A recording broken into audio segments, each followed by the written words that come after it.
what you're looking for. It's me, the LP. It's a style.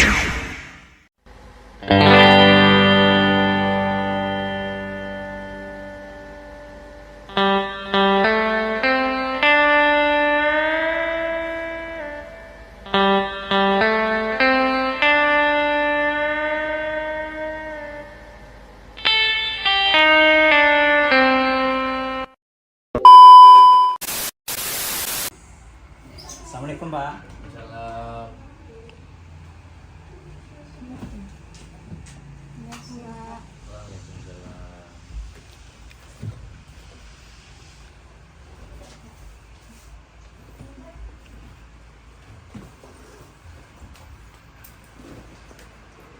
Kenapa nih? Ini Pak, izin Pak sebelumnya kita dari Universitas Yesus Karibau di Hukum Keluarga ditugaskan untuk mewawancarai seperti Bapak pengacara atau dari kepolisian yang mengerti hukum gitu Pak. Jadi Wawancaranya apa itu? penahanan, penyitaan, penggeledahan. Jadi yang menyuruh kita untuk mewawancara itu Bapak Dr. Saud Maruli Tuamanik SHMH Pak. Tugas kuliah berarti? Iya. Ini nggak apa-apa. Siapa yang menjadi juru bicaranya nih sekarang ya?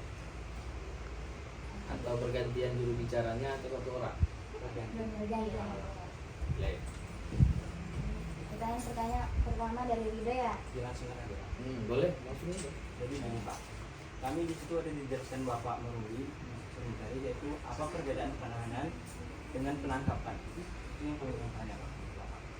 Penangkapan, Perbedaan penahanan dan penangkapan. kalau dia itu penangkapan, kondisinya itu pembatasan sementara waktu kebebasan terhadap orang. Tapi untuk melakukan penangkapan itu memang dia tidak boleh keluar dari ketentuan itu. Untuk melakukan penangkapan itu kalau pengertian dari penangkapan itu sendiri sebenarnya bisa kita lihat dalam KUHP itu tujuan penangkapan itu untuk kepentingan hanya untuk kepentingan penyidikan dan penuntutan. Nah, kemudian penangkapan itu juga harus disertai dengan dokumen penangkapan yang lengkap.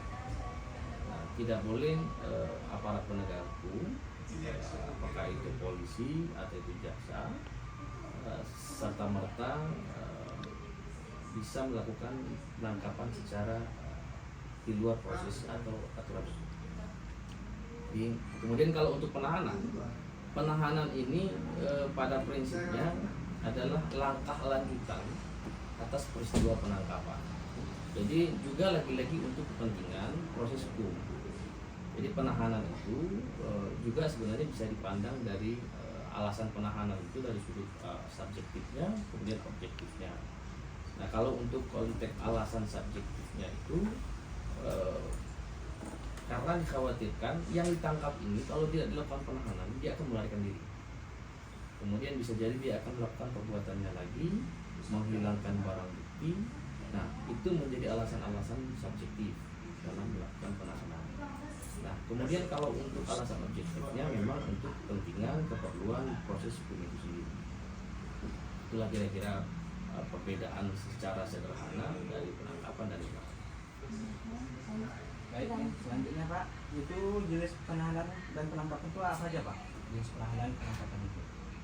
Jenis penahanan. Dan penangkapan. Nah, penahanan itu memang ada beberapa jenis. Ada penahanan yang ditempatkan dalam rumah tahanan negara. Kemudian ada penahanan yang sifatnya tahanan rumah. Kemudian ada juga penahanan yang sifatnya tahanan kota. Nah, kalau penangkapan itu pada prinsipnya atas dugaan tindak pidana, jadi tidak ada istilahnya penangkapan. Jadi memang ada penangkapan yang sifatnya tangkap tangan. Nah, kemudian ada penangkapan memang atas dasar sudah dipanggil secara patut dan secara layak, tidak datang menghadiri panggilan, maka dilakukan penangkapan. Nah, sebagai upaya paksa. Nah, upaya paksa ini perlu dilakukan karena bagian dari cara kita menghormati proses hukum, ketaatan dalam proses hukum. Karena tidak ada upaya paksa, orang dipanggil nggak mau datang, berarti kan tidak ada langkah lanjutnya. Maka upaya paksa inilah yang dilakukan oleh aparat penegak hukum sebagai untuk memberi keadilan bagi setiap orang. Dan bagaimana prosedur penangkapan Pak? Prosedur penangkapan itu. Nah, kalau konteks penangkapan itu, jadi memang kalau dalam KUHP disebutkan pasal 184 itu harus disertai dengan bukti permulaan yang cukup.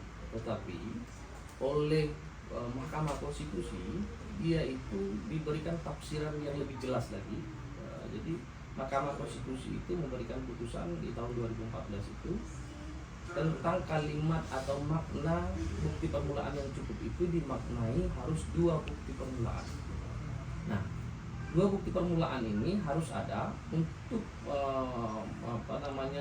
melakukan penangkapan itu harus ada 2 bukti permulaan yang cukup. Itu yang pertama. Yang kedua,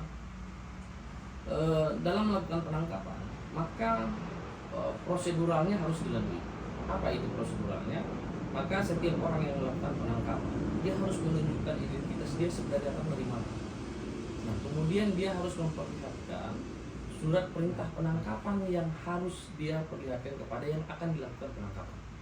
Kemudian dia juga harus bisa menjelaskan setidak-tidaknya secara singkat dugaan tindak pidana apa yang sedang dia lakukan penyelidikan atau yang melakukan dia proses hukumnya untuk dilakukan penangkapan terhadap orang yang diduga. Kalimatnya harus ada diduga melakukan tindak pidana itu. Jadi prosedural itu harus dia lalui kecuali ada kecualinya berkaitan dengan penangkapan terhadap tindak pidana tangkap tangan.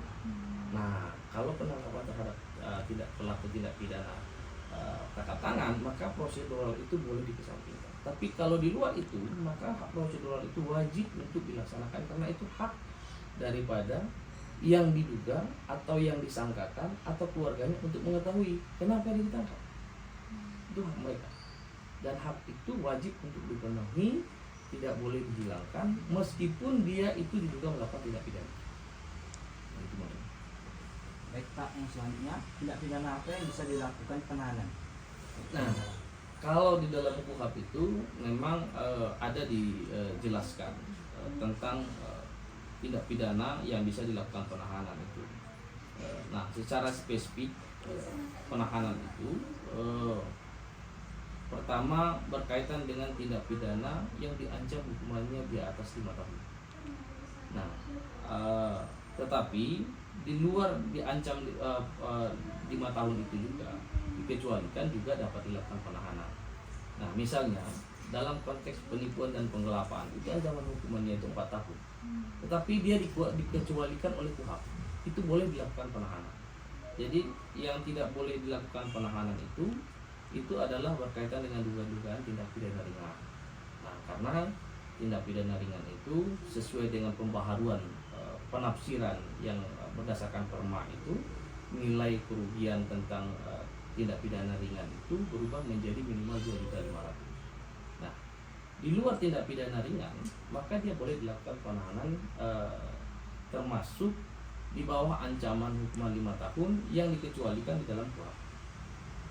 Nah, tapi kalau yang sudah digariskan oleh KUHP di dalam yang bersifat ada di undang-undang yang bersifat lex specialis misalnya, karena KUHP itu bersifat umum, ada tindak pidana tertentu misalnya tentang undang-undang perlindungan anak, kemudian undang-undang tentang tindak pidana korupsi, maka itu konteks penahanannya itu menjadi hak mutlak daripada penyidik. Baik Pak, kan ada juga yang namanya tahanan rumah, tahanan kota, tahanan negara, dan perlu.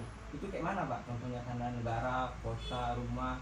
Nah, jadi bukan tahanan negara pembahasannya, itu tahanan ditempatkan di rumah tahanan negara. Jadi rutan istilahnya singkatannya. Jadi rutan itu adalah penempatan terhadap setiap orang yang diduga melakukan tindak pidana yang dilakukan penahanan. Nah, apakah ada boleh secara hukum dia dialihkan penahanannya? Boleh. dialihkan penahanannya menjadi tahanan rumah, boleh. Apakah dia juga boleh dialihkan menjadi tahanan kota? Boleh. Tapi lagi-lagi alasan untuk melakukan pengalihan penahanan ini adalah sumber dasarnya harus ada dulu terlebih dahulu permohonan pengalihan penahanan. Nah, dengan adanya permohonan pengalihan penahanan ini, jika dipandang layak oleh penyidik untuk kepentingan baik si tersangka atau yang disangkakan, baik tidak akan mempersulit proses hukum yang akan dilakukan proses, maka itu dapat diberikan, karena memang secara hukum itu diberikan ruang. Nah, hanya saja untuk secara kepentingan material yang kita pandang, kadang-kadang penyidik atau penegak hukum memandang untuk pengalihan ini hanya untuk case-case tertentu. Katakanlah misalnya ketika orang itu memang tidak bisa meninggalkan tempat tinggalnya karena faktor-faktor tertentu, sehingga dia diberikan dispensasi untuk menjadi tahanan rumah, meskipun jarang terjadi. Tetapi secara hukum itu boleh. Tahanan rumah dari rumah tahanan negara dipindahkan menjadi tahanan rumah, dipindahkan atau dirubah menjadi tahanan kota, itu boleh. Dan itu legalitasnya, aturan hukumnya ada. Selanjutnya dari Anda. Selanjutnya Pak, apa perbedaan penggeledahan dan penyitaan? Nah, kalau dia penggeledahan itu ada dua bentuk. Jadi penggeledahan itu ada penggeledahan terhadap badan, kemudian ada penggeledahan terhadap rumah atau tempat tinggal, atau terhadap tempat tertutup atau tempat tinggal yang diduga melakukan tindak pidana. Ini penggeledahan. Nah, kalau dia penyitaan itu selalu berhubungan dengan yang menjadi objek tindak pidana atau menjadi barang yang membantu atau yang mendukung dugaan tindak pidana itu terjadi. Jadi penyitaan itu terhadap barang-barang bukti, sifatnya itu adalah barang bukti atau alat bukti. Sedangkan konteksnya penggeledahan itu adalah untuk mencari alat bukti sendiri. Jadi dia digeledah dulu, setelah dapat, kalau ini adalah berhubungan dengan tindak pidana yang dilakukan proses, maka dilakukan penyitaan. Nah, penyitaan itu sendiri, itu penggeledahan maupun penyitaan memang harus seizin daripada pengadilan. Dalam case tertentu itu dapat dikecualikan. Saat misalnya dalam keadaan darurat yang tidak memungkinkan untuk meminta persetujuan izin dari pengadilan untuk penggeledahan dan penyitaan, maka penyidik dapat untuk melakukan itu. Tapi segera setelah itu harus mengajukan membuat berita acara untuk yang telah melakukan penggeledahan penyitaan itu. Selanjutnya tujuan penahanan itu apa Pak? Nah, jadi kalau penahanan ini sebenarnya tujuannya itu tadi masih berhubungan dengan alasan yang tadi, alasan subjektif, alasan objektif. Nah, kalau alasan subjektifnya itu karena kalau tidak dilakukan penahanan dikhawatirkan pelaku dugaan tindak pidana ini bisa melarikan diri, atau bisa menghilangkan barang bukti, atau bisa melakukan perbuatannya, mengulangi perbuatan tindak pidana itu sendiri. Nah, dianggap dalam kesimpulannya bisa jadi nanti akan mempersulit proses penanganan perkara ini, sehingga salah satu tujuan dilakukan penahanan itu adalah untuk agar setiap proses hukum yang sedang dilakukan prosesnya itu bisa berjalan dengan lancar dan tanpa hambatan. Nah, itu tujuan untuk dilakukan penahanan. Selanjutnya jenis-jenis penggeledahan itu apa aja? Nah, kalau penggeledahan itu tadi saya jelaskan, penggeledahan itu pada prinsipnya ada dua keadaan. Nah, penggeledahan terhadap badan atau pakaian kita, kemudian penggeledahan terhadap tempat. Tempat ini bisa dimaknai sebagai rumah, bisa jadi sebagai lingkungan tempat tinggal dan sebagainya, atau bahkan di ruangan posisi ruangan tertutup. Nah, itu penggeledahan terhadap tempat. Jadi ada dua jenis penggeledahan itu, baik terhadap badan maupun pakaian, kemudian penggeledahan terhadap tempat atau ruang tersebut.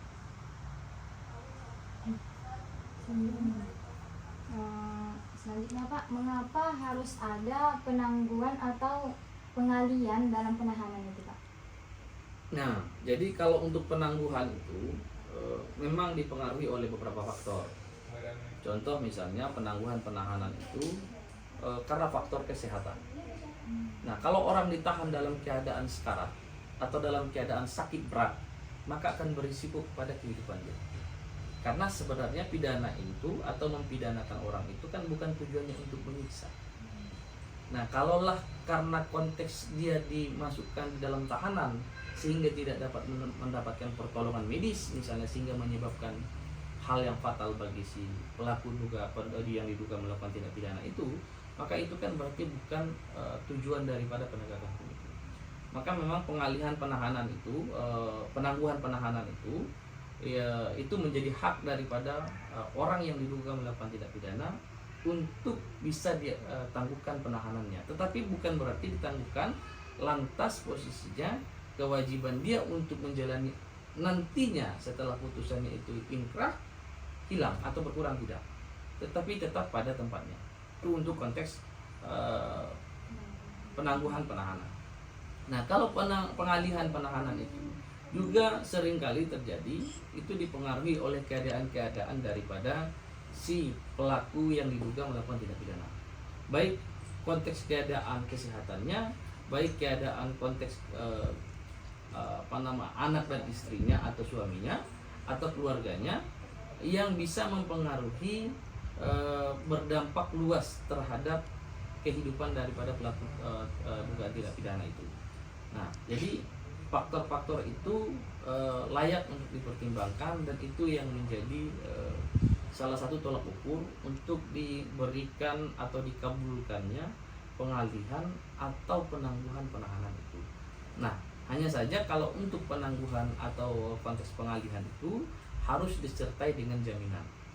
Nah, jaminan itu bisa dengan jaminan orang. Jadi ketika misalnya nanti si tersangka atau orang yang diduga melakukan tindak pidana ini hilang sehingga mempersulit proses penyidikan atau proses hukum yang berjalan, maka orang yang menjaminkan itu harus bertanggung jawab untuk menemukan, mencari orang yang melakukan tindak pidana. Baik Pak, itu lagi Pak. Gimana Pak? Ya, para tersangka yang di penjara tuh, biar mereka jera nggak melakukan hal kembali kalau udah keluar dari penjara tuh. Nah, Upaya ini mengatasinya hubungannya erat dengan pembinaan narapidana. Jadi memang narapidana itu memang harusnya orientasinya itu bukan orientasi penghukuman, tapi pembinaan. Yang namanya pembinaan itu bisa dilakukan baik secara skill maupun secara mentalitas. Tetapi memang kita akui posisinya saat ini memang perbaikan itu sedang berjalan. Perbaikan terhadap konteks persiapan pasca nanti dia keluar dari lembaga pemasyarakatan itu setelah menyelesaikan masa tahanan dia. Tetapi memang yang banyak faktor menyebabkan orang itu terjadi lagi itu memang adalah faktor lingkungannya itu sendiri. Jadi kalimat efek jera itu sebenarnya bukan atas penyiksaannya, tetapi efek jera itu menimbulkan kesadaran daripada pelaku tindak pidana sehingga tidak mengulangi lagi. Itu namanya orang sudah sadar, sudah kembali kepada fitrahnya orang yang menjadi baik, dia tidak melakukan lagi. Tapi kalau dia di dalam itu tidak ada pembinaannya, baik secara mentalitas, baik secara skillnya, sehingga begitu dia keluar dari situ, posisinya dia tidak lagi memiliki pekerjaan. Masyarakat sudah menganggap negatif pandangan masyarakat ke dia, sehingga secara tidak langsung mendorong dia lagi untuk melakukan tindak pidana. Kenapa? Untuk kebutuhan hidup dia. Nah, maka itu memang perlu dirubah perspektif bahwa narapidana itu adalah orang jahat. Tidak. Dia itu belum tentu orang jahat. Apalagi setelah keluar, kalaulah diterima oleh masyarakat. Hanya saja memang ini masih dalam tahap transisi untuk memperbaiki lebih baik lagi. Ada satu lagi Pak dari saya. Dalam suatu penggeledahan itu kan Pak, penyidik harus ada surat izinnya. Jadi apakah ada suatu kondisi seorang penyidik ini dibolehkan untuk tidak memakai surat izin Pak? Ya, jadi memang boleh dalam perkara atau yang diduga tindak pidananya itu secara terang atau diduga keras bahasanya, bahwa dia menyimpan sesuatu barang tindak pidana itu di tempat tertentu, kalau ditunda untuk melakukan penggeledahan itu, dikhawatirkan barang bukti itu akan hilang, maka boleh penyidik untuk melakukan penggeledahan. Tetapi mesti digarisbawahi, diduga melakukan tindak pidana itu harus dibatasi dengan minimal 2 alat bukti tadi. Nah, tetapi setelah dia lakukan penggeledahan, maka harus sesegera mungkin untuk membuat berita acara penggeledahan. Nah, agar hak-hak orang yang dilakukan penggeledahan itu tidak terkurangi atau bahkan tidak hilang. Karena jangan sampai sembarang tempat melakukan penggeledahan sementara orientasi penggeledahan itu tidak sinkron dengan dugaan tindak pidana yang sedang dilakukan proses. Contoh misalnya, ketika orang diduga melakukan tindak pidana pembunuhan, tetapi yang dilakukan penggeledahan misalnya yang tidak berkaitan dengan alat atau barang bukti yang diduga berhubungan dengan pembunuhan, maka tidak sinkron. Dia harus sinkron antara dugaan tindak pidana yang terjadi dengan penggeledahan yang dilakukan untuk menemukan barang bukti. Tidak harus sinkron. Jadi tidak bisa sembarang tempat, ini ada terjadi dugaan pembunuhan nih, jadi seluruh lingkungan itu dia geledah, baik rumah orang yang tidak tahu apa-apa, nah itu juga nggak boleh. Jadi harus ada sinkronisasi antara dugaan tindak pidana yang terjadi dengan tujuan penggeledahan itu dilakukan untuk menemukan barang bukti. Tujuannya itu. Apa ada lagi? Enggak, cukup.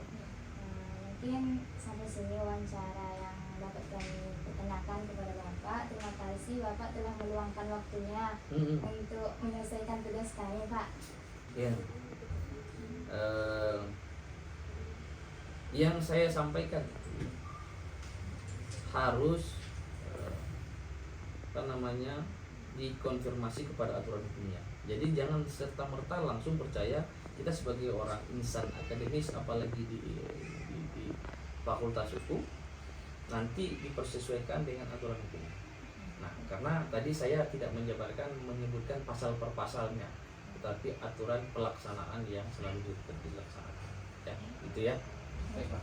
Terima kasih kepada Bapak Akhirudin Harahap, SHMH, telah membantu kita dalam menyelesaikan tugas. Saya Rida Sandrina Siregar dan teman saya Ridho Ar-Rahman dan Siti Aminah Lubis mengucapkan terima kasih banyak kepada Bapak, dan kita akhiri wawancara kita pada hari ini. Pada akhir, Assalamualaikum warahmatullahi wabarakatuh. Waalaikumsalam.